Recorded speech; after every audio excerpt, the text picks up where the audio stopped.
Kolala kola mkeza bitivité breaking news. Basangwa Kongo na bandako na bino.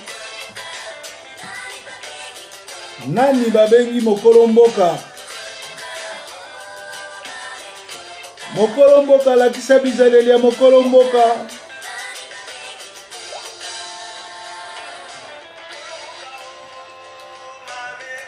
To bandi basango oyo na sangwa mawa.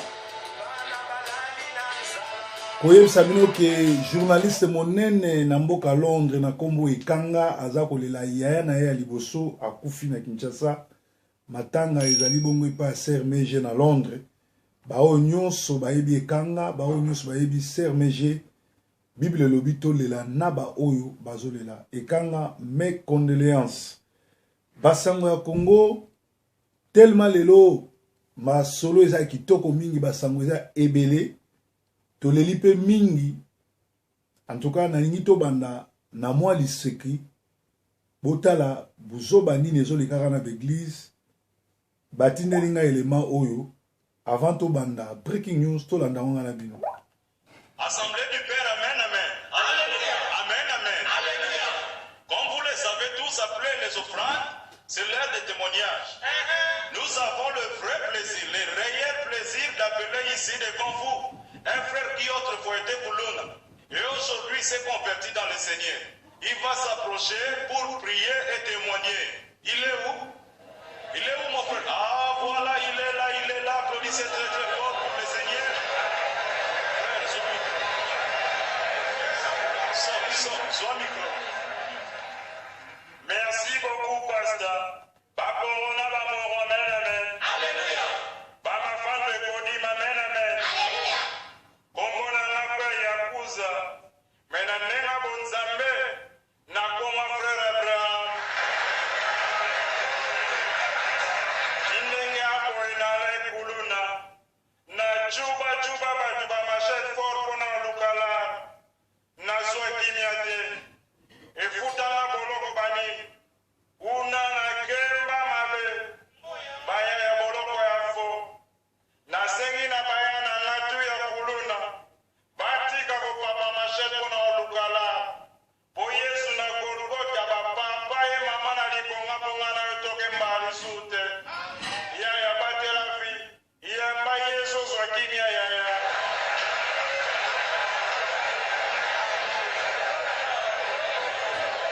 Sigoto prai. Tindezane mututu akangamisu nai. Protocol. Oh. Kangamisu nao. Frère Yakuza, un peu de douceur. Nous sommes dans la maison de Dieu. Merci beaucoup, pasteur. Mais baka ngamisu na bango pona ina prai. Bendi bina Yesu. Alléluia. Amen. Te kumi samasi. Alléluia. Amen. Amen. Okumu pona Yesu. Alléluia. Amen. Bako pinga biso pona Yesu. Alléluia. Amen. Biso peto kofinga bango pona Yesu. Ah bon? Alléluia. Na église. Okumu pona Yesu. Alléluia. Amen. Bako bunisa biso pona Yesu. Alléluia. Amen. Biso peto kotika te toko chayo. Alléluia. Et yo man église. Okumu pona Yesu. Alléluia. Amen. Zakoma yo prêtre de prêtre aboli. Yo ne kolo masolo. Satana chaka mbanga manare. O apar mbasu yake la nini ye. O sala ba grand miracle ba magicien ba kanga ba mbanga ba. Pasteur Félix Kisabaka tali singa na Bible. Balobi 5 milliards ya mala ya moka ya mabe.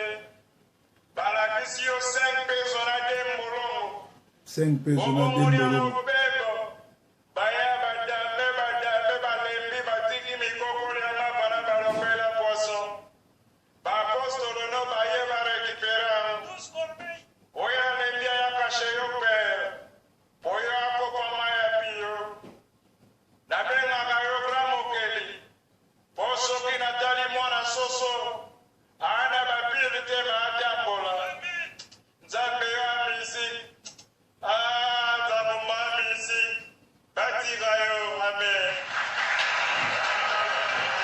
Amen, amen, amen.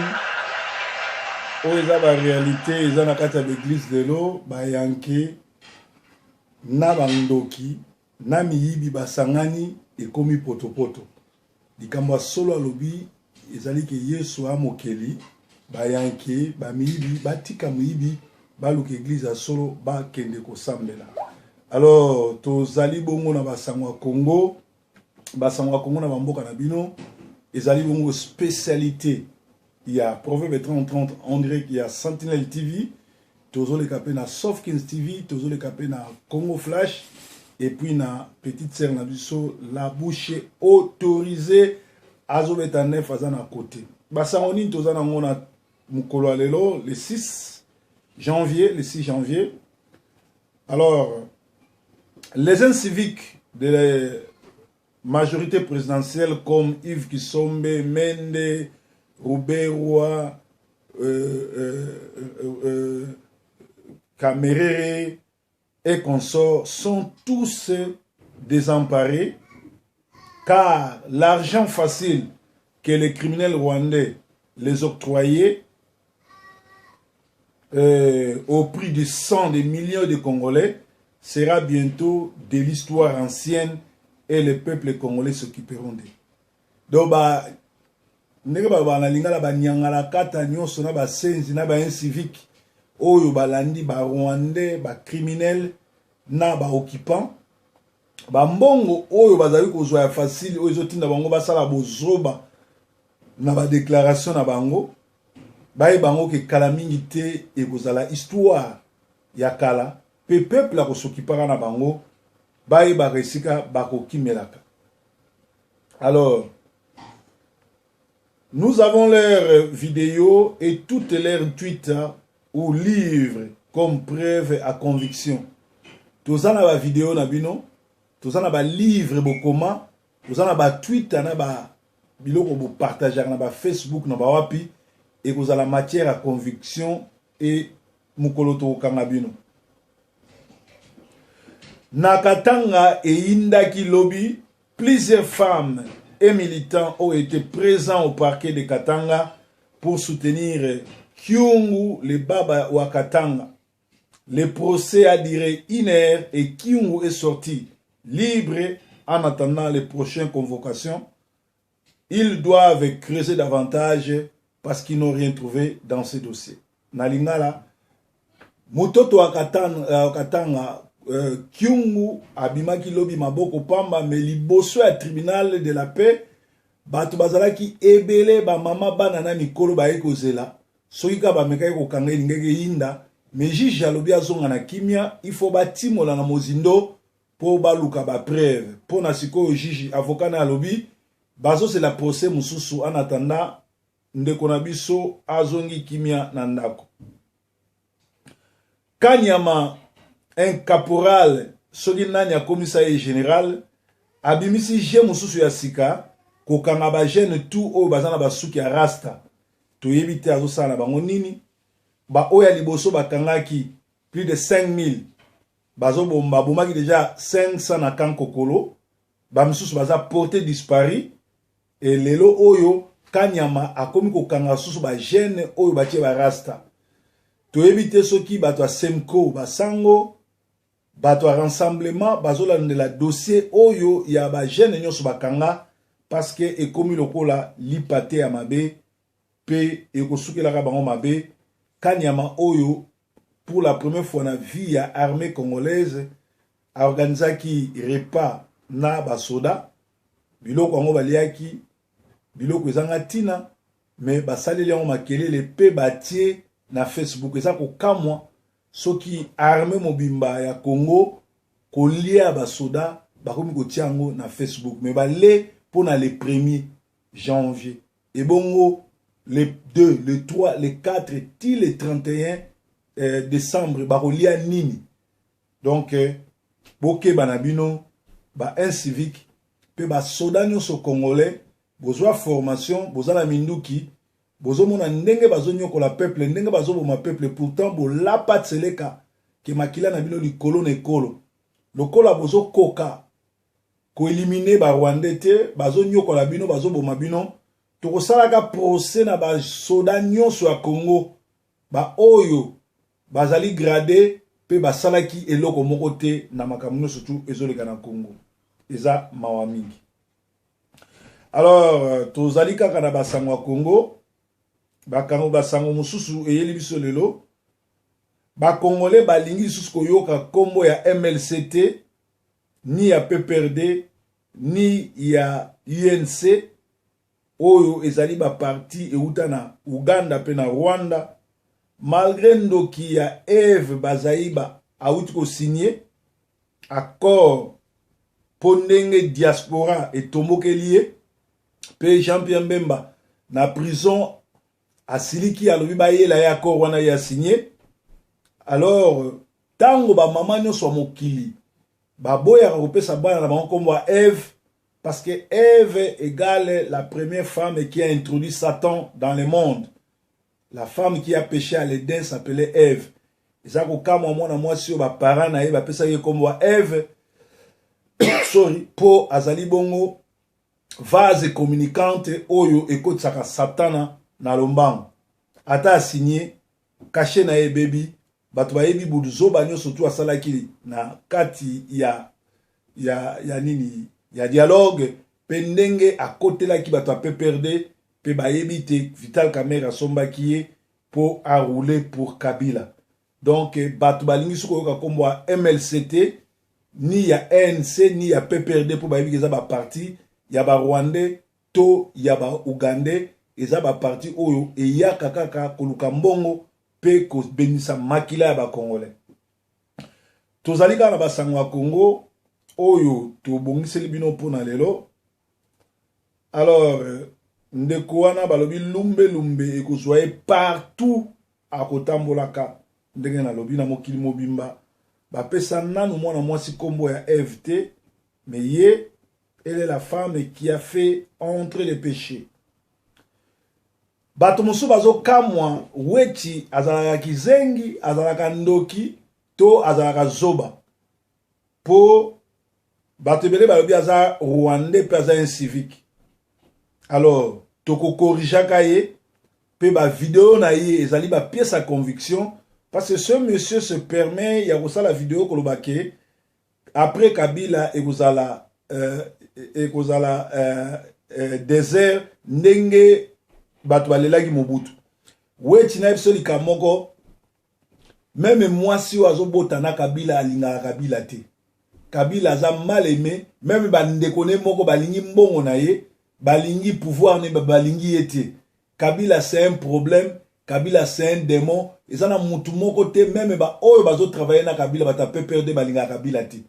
La preuve, botala ba vidéo ya Makila Yokozuna, botala ba vidéo ya badi bangasa na Masami badi bangasala avant comme premier ministre. Au monde qui bango tout bazaba incivique ba zoba pe bazama yele te ya no travailler na mutu kwa Kabila ngandenge na zabo na motema moko na boya Kabila na ko travailler na ete ata proposer nga mbongo nyonso to eza na banque ya Angleterre mutu fu azala na caractère mutu fu ayeba koloba non mutu akozala ba somba o bisomba te o sopa na changa te. Donc soki yozo kanisa ke batu ba kolela Kabila ta mutu moko atuko lelete bana oya botino olive to ebi destiné na bango te bana wana bazali déjà voué ya kolimwa soki papa na bango to kangi obi akufi fu baluka ba changer na bilongi na nationalité soki même mwana ya Kabila akozala ne sengo ya kozala mwana Kabila te soki papa na eto bengani eto akufi e bongo yo ogenolela Kabila place ni donc mawa mingi pona yo mutoko la wechi na bato ba botindela nga ba video ya ba wechi wana te natala kango te po elongine déjà epesa nga po sa bien te bolim sanga na waya oloba makambo susu awa na kanda na nango parce que awa tant tozo ba toza na post kanda ya ba 18 millions de Congolais ba bomi oyo bazo boma na Beni na wapi tango mataka na mutu nga na kotika ote na osasolo bien na ososolo yo très bien. Donc tolobi ndengwana. Alors tolobi susu Masangwa Congo oyo eze pa na biso tolobi ndengwana Batutu bayebi ke Kabila nde azo freiner envol ya RDC na développement RDC. Pe le vrai problème na Congo eza ni politique ni quoi eza Kabila ou azali un occupant yo ke no kumisayi. Toke ba parti politique ont pris le pays et le peuple en otage pour leur propre ventre. Il faut une nouvelle génération de la classe politique. Il faut que les partis politiques cessent d'être une association de vendeurs de ventre, mais un groupe de gens qui cherchent et pensent à conquérir le pouvoir pour le bien-être de leur peuple. Ba parti politique mingi et kangi ba congolais en otage pe komi nango ba parti politique ya mabungu. Miyibi nyonso na besko nyonso oyo bazalaki koyiba bakimi église po ezo revese bakimi koyiba kikuluna bakoma bakuluna en cravate bakoma na parti politique omona escroc muyibi bango nyonso babibotami na politique. Alors normalement politique ezali place ya groupe ya bato bazo penser ndeni kozwa pouvoir pona kosala social pona mboka na bango. Mais soki bato bakomi kozwa pouvoir pona kozwa ba poste pona ko se positionner pona kosoma bandako pe mabumu ya minene lokola ya makila yokozuna etali bino ekopasukela bino bokoyoka ngo ekozala mawa mingi. Alors quel est le rôle d'un chef d'État? Ba Congolais peuvent bayeba rôle à chef de l'État zanini. Rôle à chef de l'État ezande Kabila les Rwandais les criminels la mesene sabino ko yibate ko bomate ko tangisa makilate ko tonga ba ndaku na Tanzanie te ba hôtel na Tanzanie te. Mais un chef de l'État rôle nae ezali ko pesa social na population nae ko protéger population na ba bien na bango pe ko protéger ba frontière ya mboka oyo Kabila na 15 ans asali ayebi yango te. Na Kinshasa bandeko eloko kitoko oyo Kabila ayebi kosala eza mabe pona so ba Congolais ezali insécurité totale. Donc na Kinshasa koboma bato ekoma nango théâtre ekoma nango eloko normal. Chaque butu babomaka bato na ba commune nyonso na Masina na Selemba na Kalau na Wap babomaka bato na Matonge babomaka bato.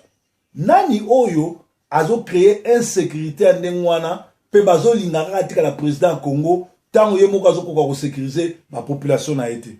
Donc eza mawa mingi pona makambu ezoleka na Congo. Insécurité totale na mboka Congo yango tozo senga gouvernement sika oyo ekobanda e régler makambu wana pe mema biso na mboka ya bien pona to voter pe élection ezala libre pe transparente. Alors bokota na Twitter batindelinga Twitter mo awa bokota na pesa bino ngo bo voter Martin Fayulu po azala premier ministre na ngongoyo batie Twitter wana po na voter premier ministre. Menga na pesa bino conseil bo voter premier ministre Martin Fayulu po na nini po ngamo na mona Martin Fayulu abimina peuple libanda azui babal azo même bat l'hôpital et Martin Fayulu atikala jamais ko travailler na ba Rwandais na Kabila et Martin Fayulu azali homme moko intègre topé sa chance à comme premier ministre pour lobby à organiser l'élection pe Martin Fayulu boye bien que azali mutumoko assez dakate asalana nuna Kabila te Martin Fayulu premier ministre azali intègre pe à organiser l'élection. Alors natala cordon mimbulu atindela kingai liango na pesa bino ezali wapi po nga awa nalobaka vérité ndenge masolo ezali. Alors ezali ayebisinga yango yo balobi télé changu on Twitter soko koti na télé changu na Twitter nango bokei na jeter un coup d'œil au Twitter de télé changu sur qui sera le prochain premier ministre. Bana mboka nyonso tu bazokota na lien wana Twitter kota kuna voter Martin Fayulu ekozala malam parce que Papa Tshisekedi abozala président au-dessus ya président, c'est-à-dire abozala président Kabila, président ya gouvernement pe ako ko gérer mboka pe ko organiser l'élection. Ndeko nanga lukuta mabe tola la tola muka vie Tshisekedi desengande malgré berere na ye asali eloko munene na Congo ya bakor oyo soki vi asinaki bakoro te me Kabila asali référendum tonga tobengana ndeni me likolo ya dialogue eloko ya kitoko tozwi ezali Kabila kosala référendum te, Kabila obliqué 3e mandat te, en tout cas na 2007 l'élection kosalama tosambela ke banda me po yango pe banda esengeli tomona déjà nani Martin qui ça Sami Badibanga a démissionné pe bo voter ou à la prochaine premier ministre ngana Sibino que Martin Fayulu azo méritango et kozala malamu bande ko ebele ba bengi ngai po ba pesa ngai biloko ya ndeko Eliezer en tout cas ngai naza kozwa biloko ndeko Eliezer te ngape na pesa ki cadeau mais tozanga contact naye batu nyonso tu o bazali na posa ndeko Eliezer na pesa bango numéro na Allemagne na pesa bango pe numéro na Twitter et kozala malamu boleka directement pa na ye po azala na poto et kozala malamu na pesa bino ba numéro boleki directement pa ndeko Eliezer pe bosolo na ye bo pesie nyonso bokoki kopesa ye mutu mosusu afingi nga bokotanga na ba commentaire ozo soutenir Eliezer aza mutu ya Moïse Katumbi caméra na yo biloko ne kofele nga nazotala kote wana te naza bien informé na yebi nyonso mais nazo soutenir ye na kote azwaka ba risque po apesa ba congolais information azali congolais azali libre akosala choix na ye ya koyeba mutu ni azopona lobi oyo Eliezer akozala député na gouvernement ministre na gouvernement ya Moïse Katumbi le oza président. Merci ndenge opesinga ba révélation wana toyebi masolo nyonso nde ezokende mais nazotala ye na musala azosala nazotala ye te na parti nini ali parce que côté o mutu azosala musala malamu kumisa ye côté eza mabe tokobongisa. Merci na ba conseil opesinga ndeko Eliezer azali awa ti le 9 janvier akozala na Allemagne na Cologne le 7 nda kosala conférence na ye ekozala malamu mutu nyonso tu alingi kokutana na Eliezer kobenga nga te mais soko osengi nga numéro na ye na kopesa ekozala malamu toyoka lisusu na suka message oyo euti na Angola mpo na koyeba ndenge mosala ezotambola ya breaking news. Bonsoir Proverbe 30-30 oswana lotolo en direct na kati ya Luanda. Bon Proverbe ngai na salaka bémission na ngai nalobelaka mingi mo ba vérité nalobelaka mo ba réalité ezosalama nalobelaka presque mo makambo ebele na genre ya Marie-Laure mwaka nayebi te soki Marie-Laure aza na Canada nayebi aza mvute we il faut aleka na délivrance na lukare même na ndenge mwa makasi nalobelaka likambo ekweyaki na libota te mambo ebebe nalobelaka mais soki proverbe okoki kozala na idée omoi eloko moko boye nde ozalaka na poto ano remarke te boye ubien soki mambo ya politique soki ndenge nini petit fo olobela boye donc naza mieux placé na koyi kosala yango nasali mpe video natindeli oyo tie na site ozongisenga ngo kototo bandi opartage yango nde ezalaka kaka ingeta na leli idéologie no malamu donc déjà sala première vidéo tinda na ndenge otindi awa na WhatsApp nanga mais nga vraiment ba idéologie ya Marie-Laure ya ba bêtise te ya kopesa ba conseil ya ko critiquer makambo zoleka na communauté ya kopwata ba faux bato ba faux ba pasteur ndenge ndeko na ngai la bouche tourija salaka eza kitoko mais ya idéologie ya Marie-Laure en envoûté oyo futo délivrer ezali anti-social beeva na lingaka ba émission ya Marie-Laure te mais soko ye na idéologie ndenge lobi ke o dénonçaka to o critiquaka makambo zoleka na communauté ba faux pasteur ba faux miyibi ba faux banganga non makambo politique ya ba interview ezala bien misiki pe koyela nga idéologie wana te bawera bajibe banini parce que bato wana nyonso tu tango état de droit ezokota bawera bajibe bafali bakofi bakobetaka so baconcert te donc makambo ebele kochange bapaster mosusu baoteyaka su te baorchestre mosusu ekokufa bamusicien mosusu na bacomédien mosusu histoire na bango esili neti basaisai donc bato tu bakumisaka Kabila fo boyeba yango ke après tango état de droit ezokota ba magistrat lokuta ba magistrat nyonso tu oyo Kabila somba bino bokoma kosala volonté na ye bo somba bandako na mapata po soki bozaka na sa mabele en tout cas bozaka na Kinshasa bia wapi tokokutana na bino ekozala malamu.